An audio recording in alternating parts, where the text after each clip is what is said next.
দিবসের সবাইকে শুভেচ্ছা জানাচ্ছি আর ধন্যবাদ। সবথেকে অশেষ ধন্যবাদ যে এই মঞ্চে আমাকে কিছু বলার জন্য সুযোগ দেওয়া হয়েছে তার জন্য। আজকে মূলত আমার প্রাণপ্রিয় স্টুডেন্টদের জন্যই আজকের দিনটা, মানে গতকাল ছিল, আমাদের তো লং রান চলতে থাকে, আগামী রোববার অবধি চলবে। আজকে জানি আমার প্রিয় স্টুডেন্টরা বিশেষ কিছু কথা শুনবে না, ওরা ওদের মতো করেই আজকে চলছে। তো আমি কিছু জীবন থেকে উঠে আসা কথা যেমন বলি রোজ তোমাদের, আজকেও সামান্য কিছু কথা বলবো এই আনন্দের দিনে।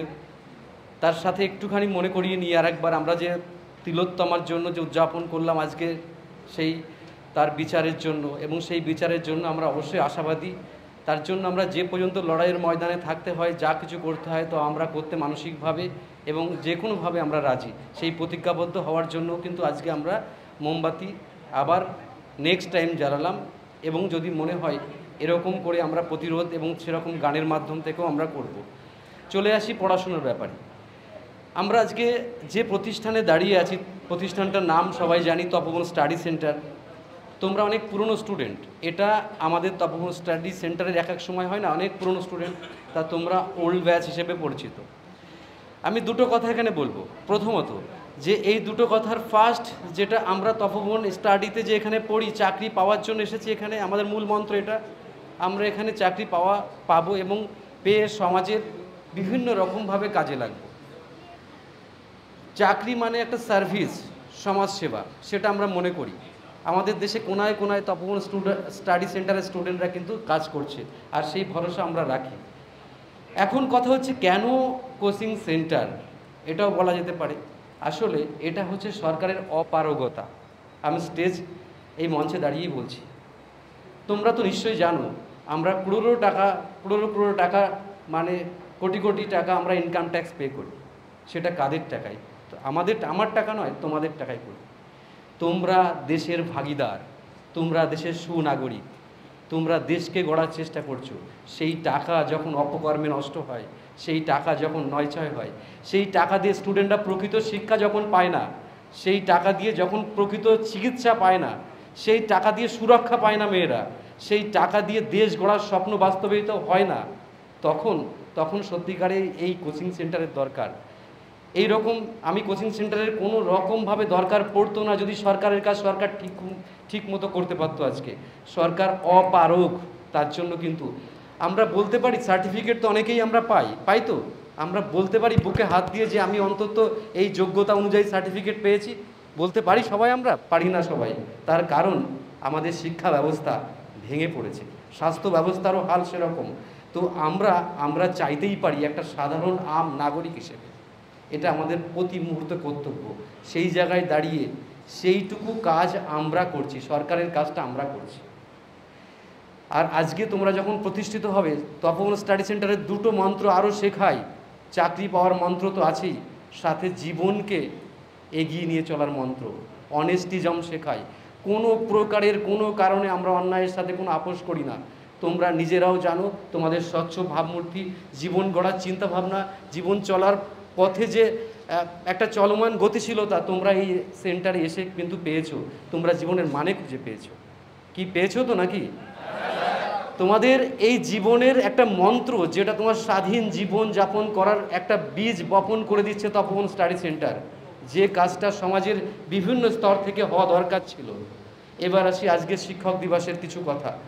দেখো, শিক্ষক দিবস আমি সেই উদ্দেশ্যেই বলি, আমাদের মা বাবা, আমাদের গুরুজন, যারা তোমাদের পৃথিবীর প্রথম আলো দেখিয়েছিল, সেখান থেকে শুরু হয়েছে কিন্তু শিক্ষক দিবস। শিক্ষক দিবস হঠাৎ করে আসেনি, কিন্তু শিক্ষকের প্রতি কর্তব্য পরায়ণতা কিন্তু আসেনি আজকেই। তোমরা জানো সবসময় শিক্ষক কিন্তু বড় হয় না গুরুর থেকে। বড় বড় উদাহরণ তোমাদের হাতের কাছে রয়েছে। আচারেকার কার গুরু ছিল? কার গুরু ছিল? সচিন টেন্ডুলকর। তা ট্র্যাক রেকর্ড কার ভালো, আচারেকারের ভালো না সচিন টেন্ডুলকরের ভালো? তাহলে গুরুর থেকে শিষ্য যদি বড় হয়, সেই গুরুই হচ্ছে আসল পদাধিকার গুরু হয়। আমার যা মনে হয়, সে কথা তোমাদের একাধিকবার আমি ক্লাসে শিখিয়েছি।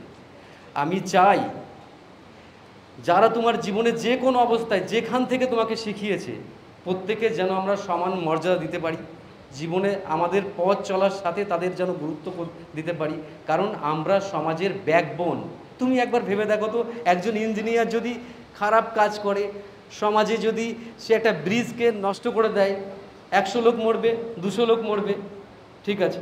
একজন ডাক্তার সে যদি পেশেন্ট মারে, 5 জন মরবে, 10 জন মরবে, 20 জন মরবে। কিন্তু একবার ভেবে দেখো, একজন টিচার যদি খারাপ টিচার হয়, সমাজ ধ্বংস হয়ে যাবে, সমাজ ভুল অন্টিত হয়ে যাবে, তাই নয় কি? তাই একজন শিক্ষকের অনেক দায়িত্ব আছে, একজন চিকিৎসকের যেমন দায়িত্ব আছে, একজন ইঞ্জিনিয়ারের যেমন দায়িত্ব আছে, একজন কৃষকের যেমন দায়িত্ব আছে, তেমন একজন সমাজের বুকে শিক্ষকের চরম দায়িত্ব আছে। সেই চরম দায়িত্ব পালন করার নামই হচ্ছে শিক্ষকতা, আর তাদের জন্যই মূলত পালিত হয় শিক্ষক দিবস। এটা মাথায় রাখতে হবে সবসময়। একটা নৈতিক দায়বদ্ধতা মানুষের জীবনে সবসময় কাজ করে, যে নৈতিক দায়বদ্ধতা তুমি আমি কেউ বাইরে নয়। তোমরা নিশ্চয়ই জানো, আমি বহুকাল রেলে সার্ভিস দিয়েছি, আমার মনে হয়েছে আজকে আমি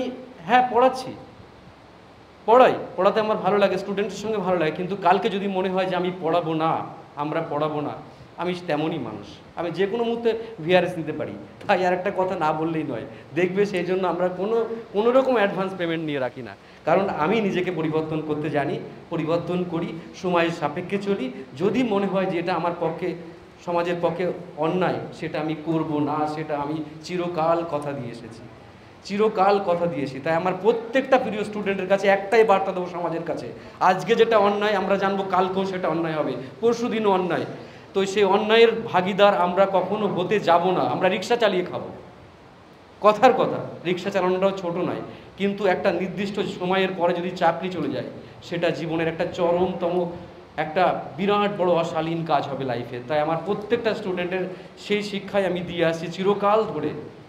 আমি চাই এখানে যারা আমার প্রাণপ্রিয় স্টুডেন্ট রয়েছে, তারা যেন জীবনে এগিয়ে চলার মন্ত্র পায়। এবার আসি, নারী শক্তি ছাড়া জীবনে আমরা কি করে চলবো বলো দেখি? মা যার গর্ভে আমরা জন্মধারণ করেছি।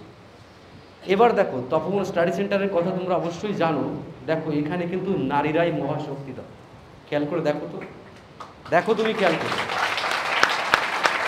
এরা দেখিয়ে দিচ্ছে যে সমন্বয় কাকে বলে, এরা দেখিয়ে দিচ্ছে যে সিস্টেম কাকে বলে, এরা দেখিয়ে দিচ্ছে যে একটা অর্গানাইজেশন নারীদের দখলে থেকে নারীরাই চালাতে পারে। সেই শক্তি কিন্তু চরমভাবে এই তপবন টিম তারা দেখাচ্ছে অপর, আর তোমরাও দেখতে পাচ্ছ। তো আমি খুব সামান্যই একজন সাধারণ, অতি সাধারণ টিচার। এবার আসি তোমাদের কথায়। তোমাদের কাছ থেকে আমি প্রতিনিয়ত শিখি, প্রতিনিয়ত, এ কথা তোমাদের অনেকবার বলি, আর সেই শেখা কথাগুলোই তোমাদের মাঝে আমি বারংবার দিয়েছি, এবং আমার জীবন উৎসর্গকৃত সেই কারণেই। মানুষ আমাকে বিভিন্ন রকমের ভাবতে পারে, কম বেশি, ভালো মন্দ, সেসব তার ব্যাপার। ভগবানেরও তো পার্সিয়ালিটি আছে, কেউ রামকে ভালোবাসে, কেউ রহিমকে ভালোবাসে, কেউ বুদ্ধকে ভালোবাসে, কেউ খ্রিস্টানকে ভালোবাসে। আমি কে? আমি তো ডাস্ট অন দ্য ফ্লোর। তাই আমার এই সামান্য মানব জীবন আমি আমার মতো করে চালিয়ে যেতে চাই। শুধু তোমাদের সহযোগিতা, তোমাদের পারফরমেন্স যেন তপবন স্টাডি সেন্টারের প্রত্যেকটা স্টুডেন্ট নৈতিক শিক্ষায় শিক্ষিত হয়। জীবনে তো কিছু করে খাবেই, চাকরি হোক, ব্যবসা হোক, বাণিজ্য হোক, করবেই, কিন্তু নৈতিক শিক্ষা কোনো গুরু, কোনো প্রতিষ্ঠান থেকে যদি পাওয়া যায়, সেই শিক্ষা মানে পেটে নয়, মাথায়, বুকে, মনে ধারণ করে সেই শিক্ষা। আমি একদম শেষ স্তরে, আমি জানি আজকে আনন্দের দিনে অনেক কথা তোমাদের সঙ্গে রোজ বলি, রোজ তোমাদের আমরা বাদানুবাদ করি, কিন্তু তারপরও তোমাদের সঙ্গে সম্পর্ক অটুট যেন থাকে এবং চিরকাল।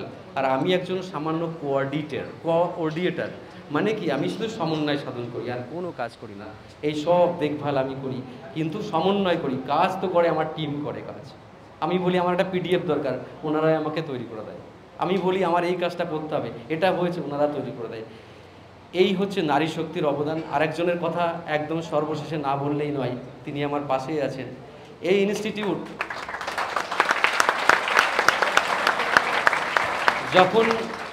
যখন মানে আমি চাকরি করতাম, তখন জানো যে চাকরি যে করে তার নামে কোনো ইনস্টিটিউটের রেকগনিশন হয় না, রেজিস্ট্রেশন করা যায় না, ওর নামেই ছিল। তো তারপরে সেটাকে পার্টনারশিপ অর্গানাইজেশন চেঞ্জ করা হয়েছে 2017 সালের পর থেকে। তো ও তখন প্রথম থেকে কিন্তু অ্যাকাউন্টসের পুরো কাজটাই ও করে, ঠিক আছে, ব্যাংকিং কাজ সব কিছুই পুরো করে।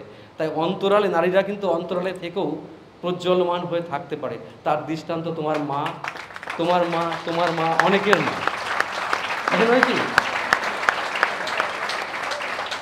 একদম সব শেষে আমি আমার মা বাবাকে নমস্কার প্রণাম জানিয়ে আমি আমার এই সামান্য কিছু কথা তোমাদের জীবনে যাতে কাজে লাগে তা বলে শেষ করছি। আমি অরিজিৎকে মাইকটা দিচ্ছি। কোথায় অরিজিৎ? Thank you.